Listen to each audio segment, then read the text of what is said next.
lo que han señalado. Muy bien, vamos a conversar ya en unos instantes, va a estar con nosotros.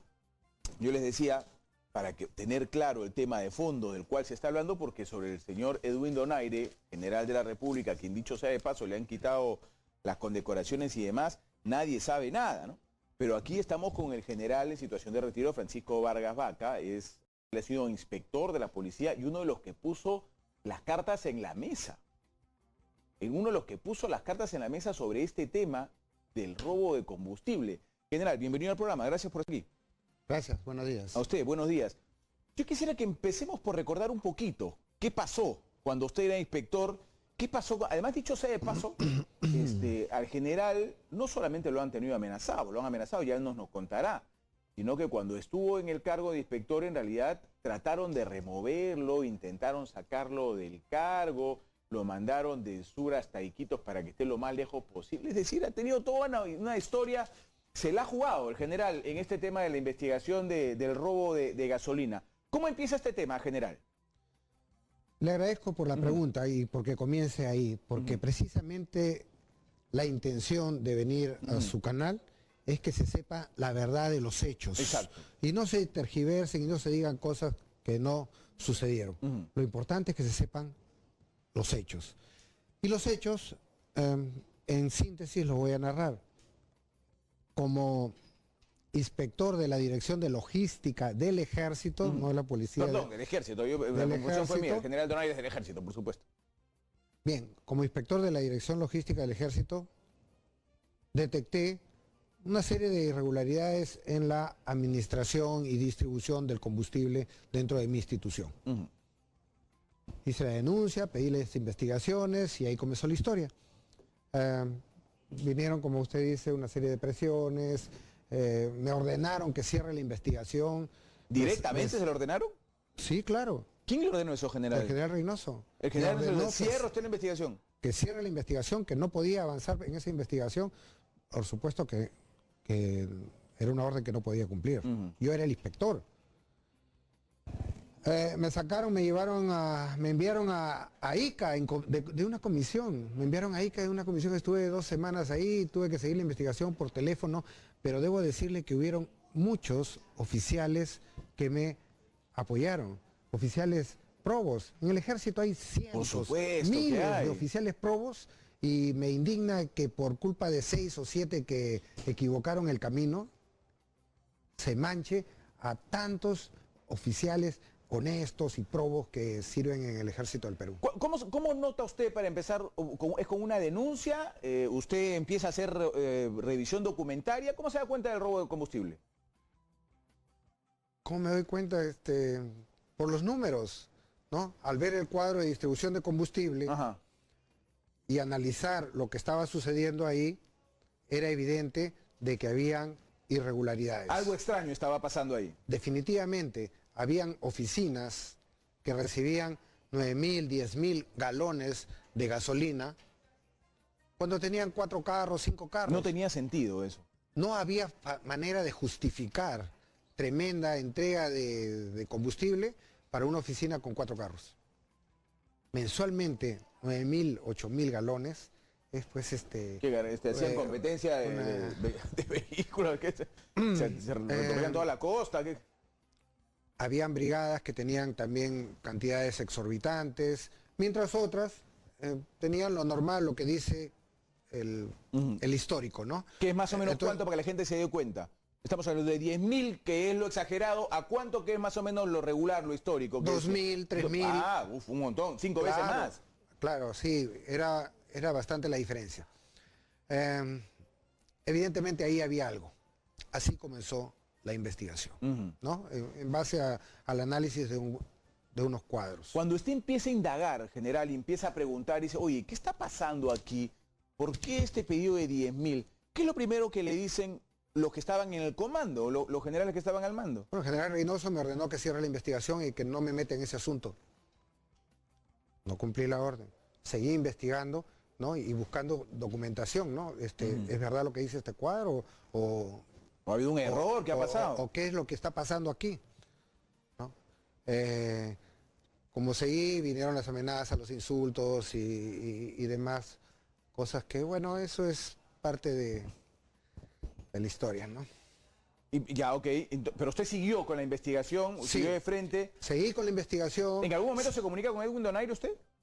¿Para esta investigación? No, el comandante general era Reynoso. Ya, sí, claro. Año 2006. Pero digamos, en el sur, como comandante, estaba Edwin Donaire, ¿no es cierto? Sí, pues, pero yo no... inicialmente yo no sabía quiénes estaban implicados, Ya. ¿no? Yo veía que había irregularidades. Luego, a medida que avanzaron las investigaciones, detectamos que habían dos grupos de oficiales, ¿no? Uno, la cúpula que había organizado este procedimiento delincuencial, ¿no? Y la mayoría que solo cumplía órdenes. Cumplía órdenes. Subalternos. Los subalternos, algunos jefes que solamente cumplían las órdenes del alto mando de la cúpula.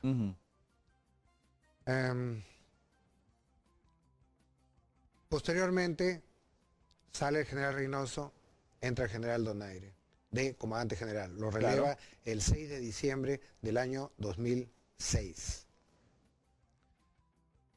Y el ministro de Defensa, el embajador Alan Wagner, me encarga continuar la investigación y presentar un informe.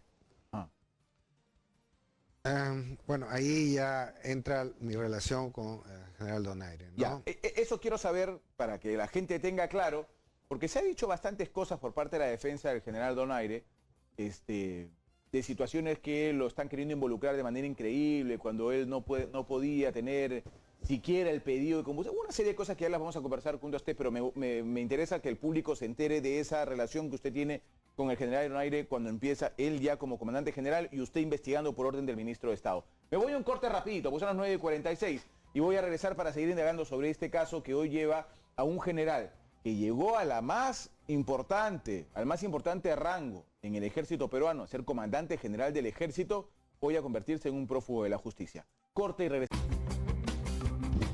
Muy bien, señores, estamos en presencia del general en situación de retiro, Francisco Vargas Vaca. Es inspector general del Ejército del Perú, quien inicia estas investigaciones del robo de combustible en esta etapa del Ejército, que lleva a generales de alto rango a estar sumergido. Lo que ha hecho el general Vargas Vaca, la verdad que puede haberle costado, yo me voy a atrever a decirlo, no solamente el cargo, sino la vida, porque se estaba metiendo con los grandotes del Ejército, que sabían que se la jugaban y en lo que están terminando, presos, y uno de ellos prófugo de la justicia. General, estaba usted por contarme, cuando entra el general Edwin Donaire como comandante general del Ejército, él ya por supuesto se entera de esto, el ministro de Estado, entonces Alan Wagner, le dice a usted, general, continúe con la investigación. ¿Qué pasa ahí en ese contacto, usted como inspector y él como comandante general? Bueno, yo inicio mis tareas como inspector general del Ejército, ¿ya? ¿No? Y por supuesto, con la hostilidad total de mi amigo hasta ese momento, Edwin Donaire. Porque ustedes eran amigos.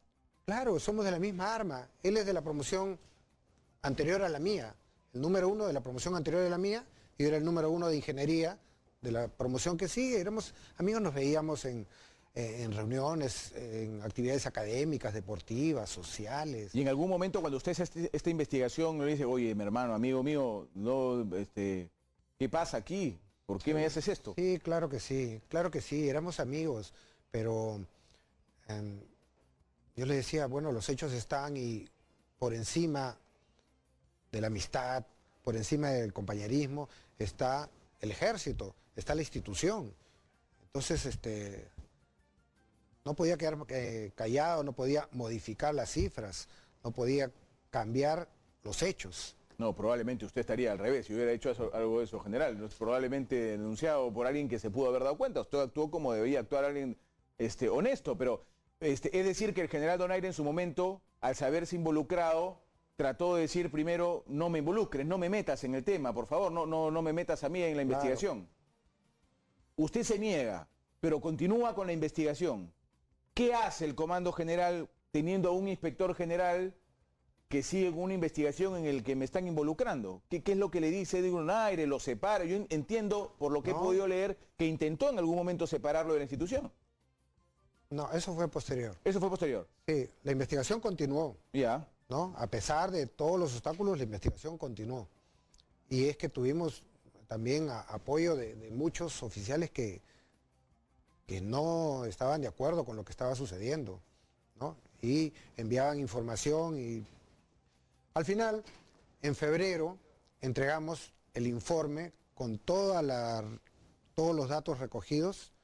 Entregamos el informe a la Contraloría General de la República, al señor Genaro Matute. En una ceremonia salió en los periódicos. Entonces, Contralor General de la República, claro. Claro.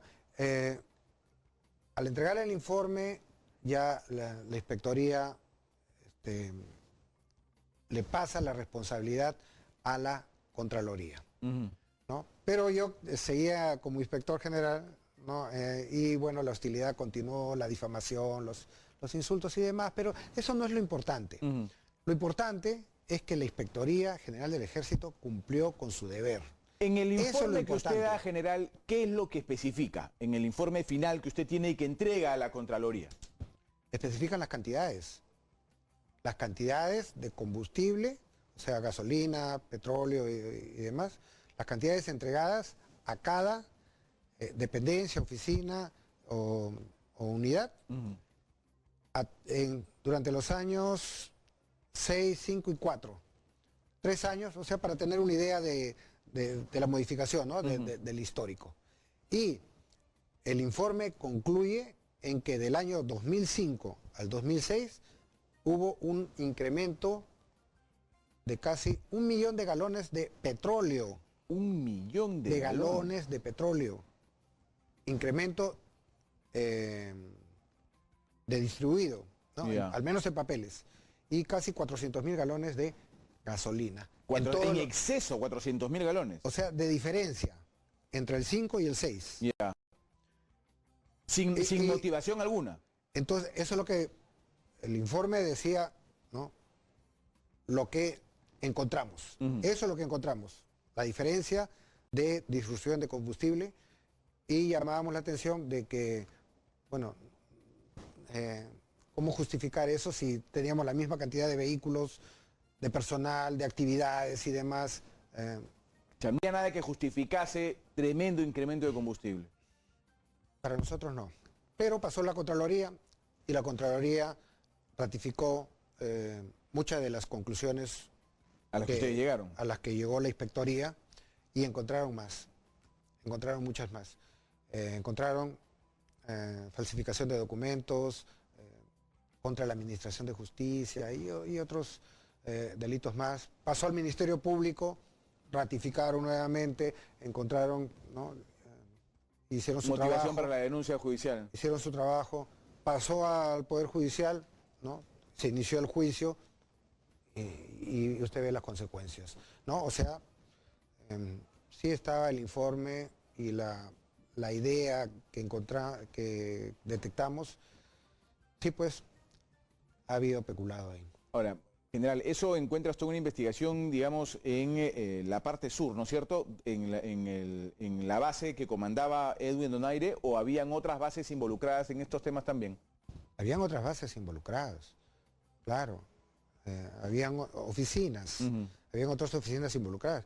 El general Donaire no es el único, sentenciado. No, es el único prófugo, sí, pero sentenciado no. ¿Hay detenidos? Hay otros detenidos, sí, claro. ¿no? Y hay detenidos desde agosto del año pasado por delitos similares. Sí, claro, dentro de este mismo tema del robo de vehículo. ¿Recuerda usted más o menos de cuánto dinero estamos hablando de acuerdo a la primera investigación que usted realizaba en la época? Al valorizar la diferencia de combustible que se había entregado, a precios de ese momento eran alrededor de 30 millones de soles. 30 millones de soles. Y al tipo de cambio de ese momento eran 10 millones de dólares.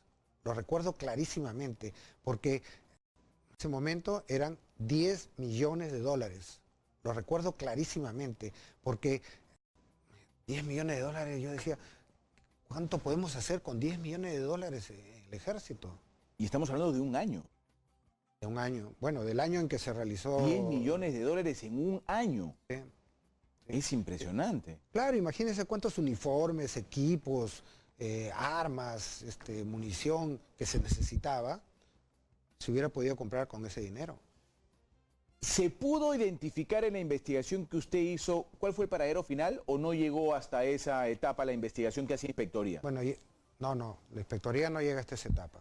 El Poder Judicial determina esos temas. O sea, Inspectoría llega hasta el tema documentario que indica que hay una, digamos, elevación impresionante de la cantidad de combustible solicitada, tanto de petróleo como gasolina y demás. Claro, Inspectoría solamente recoge la información y la entrega a la Contraloría. La procesa y la analiza. Claro, ordenada, procesada, fueron 10 archivadores así de aquí hasta allá, todo ordenado y resumido con cuadros, barras y demás, y por supuesto con un informe, conclusiones, todo ordenado. Eso lo hicimos en 2 meses y medio de trabajo así intenso, ¿no? Y entregamos toda la información ordenada. Ya las instancias correspondientes son las que determinan si hay delitos o no, y bueno, y después si hay alguna pena o no. Yo tengo una pregunta más que hacerle. No. Sí, yo tengo una pregunta más que hacerle antes de pedirle por favor que escuchemos juntos un byte de la defensa de Edwin Donaire para ver si esto procedimentalmente es apropiado o está de acuerdo usted de lo que hacen en el ejército. Pero en algún momento, cuando Edwin Donaire es comandante general del ejército y estas cosas ya estaban llegando a su fin y ya se iba a entregar y se veía que usted seguía con la investigación y seguía con la investigación, Edwin Donaire no lo llama en algún momento, ya no tanto como amigo, porque me imagino que ya muy amigo suyo no querría ser él, sino como comandante, y le dice, oiga, general, pare esto, pare esta situación, o le dice, oiga, ¿dónde está la documentación? O le da alguna explicación del qué tan involucrado estaba él. Claro que sí, pero no se podía ya parar la investigación. El mismo ministro de Defensa me había encargado de esa investigación y estaba detrás mío y el ministro me preguntaba cómo va el avance, cómo va el avance, cómo va el avance. Yo reportaba eso directamente al ministro. Al ministro de Defensa, ¿no? Y debo agradecer también que por ahí me protegió de algunas cosas que sucedieron. Donaire y otros involucrados, ellos querían que modifique los datos, que no los involucre, que no los toque. O sea, llegaron hasta usted para decirle esas cosas. Por supuesto, mire, está en los diarios. O sea, llegó Donaire y le dijo, general, cámbieme esto. 20 veces. Claro que sí. Eso también recontrainculpa a Donaire, ¿no? Escuchemos un ratito qué es lo que dice la defensa de Edwin Donaire el día que fue al Congreso de la República para pelear por la inmunidad parlamentaria. Rápidamente para que el general nos explique lo que dice. Adelante, por favor. Para ello, señores de la representación nacional, quisiera hacer un recuento de cuál ha sido la imputación, cuál ha sido el hecho fáctico que le ha atribuido la Fiscalía. Bien, como pueden ver de la diapositiva, el primer dato, es la cuarta diapositiva, por si acaso. El primer dato de imputación del Ministerio Público es que en el año 2006, año en el que el general Donaire fue comandante general del Ejército en la región militar sur y no comandante general del Ejército para todo el Perú, sino de la región militar sur entre el año de enero a julio. Bien, en dicho tiempo, dice la Fiscalía, hubo un incremento en la asignación de combustible por funcionamiento. El primer dato que me gustaría aclarar es que es este concepto de funcionamiento sobre el cual la sentencia de primera instancia y la sentencia de segunda instancia no dicen una sola palabra, señores de la representación nacional. ¿Y qué es el combustible por funcionamiento? Lo que pasa es que el Ejército tiene varios tipos de dotación. La dotación de mantenimiento, que es para que las máquinas que están paradas, pero que para que no se malogren, se les da un combustible. El combustible de funcionamiento, que es para que rueden, para que se desplacen, para que hagan sus operaciones comunes, ¿no? El combustible de entrenamiento, que es para trasladar a las tropas, ¿no? El combustible de cocción, que es un combustible especial para que la tropa cocine sus alimentos, ¿bien? Y otro tipo de combustible como son los plenos, los que son la reserva para una actividad militar, para una actividad de guerra, para una actividad especial, ¿no? Como una catástrofe, un sismo, ¿bien? Y un semipleno. El objeto del proceso penal y el objeto que fue investigado por la Contraloría General de la República es solo el combustible de funcionamiento. A ver, general, explíquenos un poquito esto con la síntesis del caso y si esto tiene realmente sentido en la excusa que quieren dar para el incremento de combustible. Esta explicación me recuerda a lo que alguna vez me dijo un profesor. El profesor decía, ante una pregunta, si no puedes convencerlos, Maréalos. confúndelos, ¿no? Confúndelos. Y eso es lo que está haciendo, está confundiendo, porque en el informe inicial de la inspectoría se dice claramente el monto total y los montos parciales. Le explico cómo era el procedimiento rápidamente, ¿no? La región militar del sur funcionaba con 3.000, 4.000 galones, normalmente durante varios años. Ya. De pronto recibe 15.000 galones, 4.000 normal para funcionamiento, mantenimiento, cocción y demás. 11.000 de dotación extraordinaria. 11.000 de dotación extraordinaria. Eso en realidad no lo recibía la región militar del sur. Eso era el peculado, ¿no? Era el monto que iban a utilizar. El robo de combustible. El robo, ok. Pero en papeles recibía 15, la región militar del sur, y daba cuenta por 15, como si se utilizaran los 15.000 galones, cuando en realidad recibía 4. Estaba siendo cómplice del robo. Y no se sabía cuál era el Eso es destino lo de que esos 11.000, ¿no? Eso es lo que se detectó, Sí. ¿no? Y se dio esa información a la Contraloría. La Contraloría tuvo una serie de problemas para entender también este asunto, porque los que llegaron... No eran bueno, especialistas, pues. No eran especialistas, no sabían qué cosa era una región, qué era una brigada, qué era una compañía, qué era cocción, qué era mantenimiento, ¿no? Al igual como Exacto. quiere confundir el abogado este. Igual, ¿no? Y hubo que explicarles, asesorarles, ¿no? Una región es esto, etcétera, Regálame 2 minutos del etcétera. siguiente bloque general para que termine de explicarme esto, por favor, don Kim, al corte, me apresuran rápidamente. 10 y 2, regresamos y terminamos con esta explicación para que usted tenga claro en realidad cuál es la historia detrás de toda esta detención y de cómo un general premiado, condecorado, comandante general del ejército, termina... Bueno, le he pedido al general que nos acompañe unos minutos más de este bloque porque me gustaría cerrar para que la idea quede realmente clara de lo que ha sucedido. No estamos hablando de cualquier caso, no estamos hablando de un parlamentario cualquiera, estamos hablando de alguien que vistió un uniforme al que se le debe tener respeto y que puso en su pecho medallas de reconocimiento y andaba con una espada de honor, ¿no es cierto? Y esto pues no, y alcanzó el más alto cargo en el ejército del Perú. Y hoy es prófugo de la justicia, o sea, no estamos hablando de cualquier persona. General, yo le rogaría que me termine de explicar ese tema del combustible, porque lo que habla el abogado dice, para la sentencia se han tomado en cuenta solamente la investigación de Contraloría con respecto al combustible de funcionamiento. ¿Cómo es esto? ¿Por qué solamente el combustible de funcionamiento? Para redondear la idea. La investigación ha tomado en cuenta todo el combustible asignado, los 15.000 galones promedio, asignado mensualmente el año 2006 a la región militar del sur. Eso es lo que ha tomado en cuenta y por eso he encontrado esa diferencia faltante. Esos 15.000 galones fueron entregados en papeles. En la realidad solamente llegaron 4.000, ¿no? 11.000 tuvieron otro destino. Pero el comando de la región militar del sur hizo firmar a muchos oficiales documentos indicando de que habían recibido 1.000, 2.000, ¿no? Ciertas cantidades que sumaban los 15.000, los hizo firmar ya como comandante general del ejército, obligándolos, presionándoles, ordenándoles que firmen esos documentos fraguados. Por eso es que está involucrado en este tema también. Los oficiales, mayores, comandantes, coroneles, inicialmente no quisieron firmar, pero después tuvieron que hacerlo. Era el comandante general del ejército que le estaba ordenando. Una de las primeras cosas que nos enseñan es cumplir órdenes, ¿no?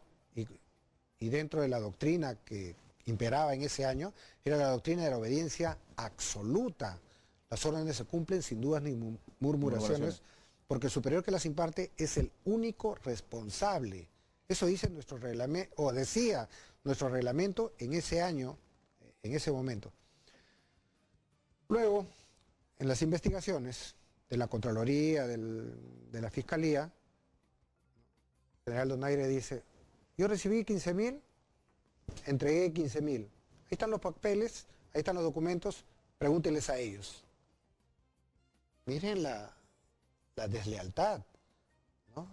La deslealtad, la traición a esos subalternos. 41 oficiales técnicos involucrados injustamente en el juicio por cumplir una orden.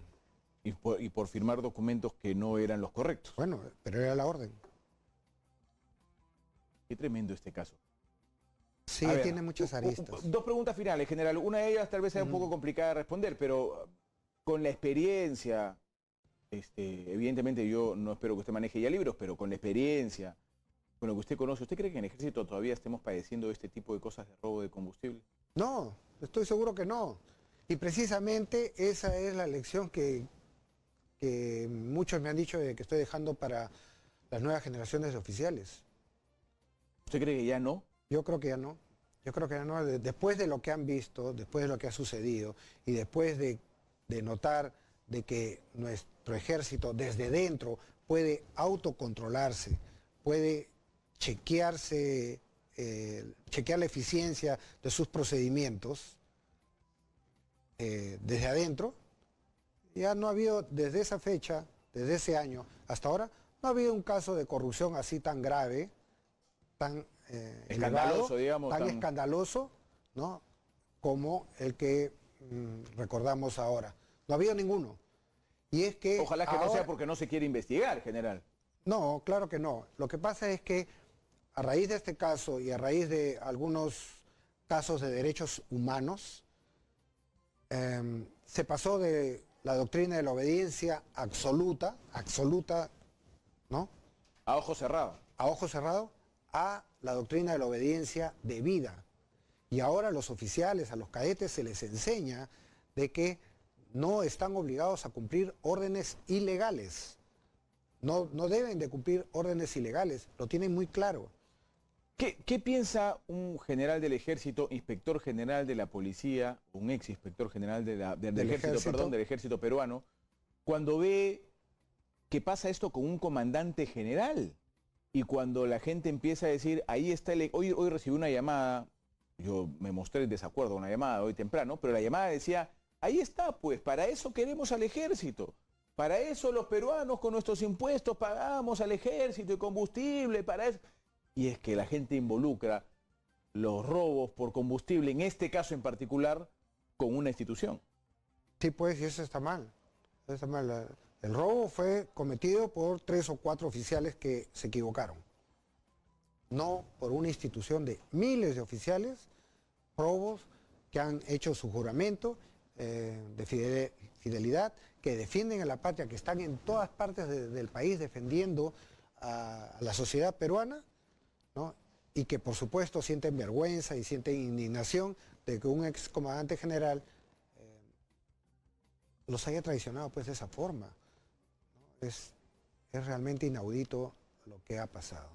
Sí, pues, porque como siempre se generaliza, ¿no? Es como cuando pasa con los congresistas, se generaliza a los congresistas, aquí pasa con un general y se generaliza al ejército. En todas partes hay gente buena y hay gente mala, en todo. General, le agradezco su presencia en el programa, ha sido usted muy amable. Gracias por habernos explicado este tema con mayor claridad. ¿Me permite? Sí. Solamente todo esto me lleva, y todo lo que ha pasado en estos últimos días me lleva a una última reflexión, ¿no? Si me permite. Y fíjese, tengo 20 periodistas atrás, tengo varias entrevistas y demás por cumplir con mi deber, por hacer lo que tenía que hacer. Como si cumplir con el deber fuera algo extraño, algo raro, algo diferente. Solo cumplí con mi deber. Y me entrevistan por cumplir con mi deber. No, eso me lleva a reflexionar y preguntarme qué tipo de sociedad estamos formando? Donde cuando alguien cumple con su deber es lo raro. Cuando alguien hace lo que tenía que hacer es lo extraño. Y le preguntan, oye, ¿cómo cumpliste con tu deber? Imagínense que todas las autoridades, todos Cumpla los con su deber, alcaldes, ¿qué sociedad tendríamos? todo el mundo cumpla con su deber, seríamos otro país. Sí, por supuesto. Realmente seríamos Por otro supuesto, país. seríamos otra sociedad. Eso es Sin duda. lo que quería decir y le Sin agradezco duda. mucho. No, al contrario, a usted, general, por haber estado con nosotros. Le agradezco mucho su presencia en el programa.